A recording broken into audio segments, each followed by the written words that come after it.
How to fix iPhone not receiving emails. In order for you to fix this issue, first thing first, move into settings of a device. Once you're inside the settings, you need to head over to Wi-Fi.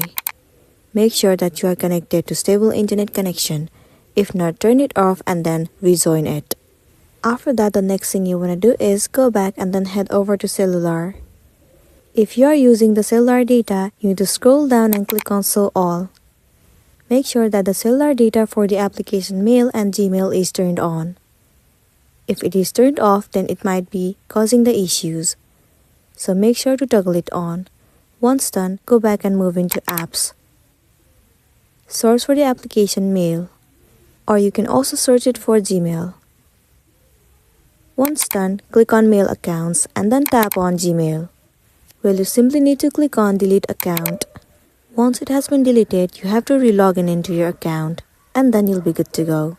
So that's the end of the video. If this video helped you, give it a like and check out our next tutorial. Thank you.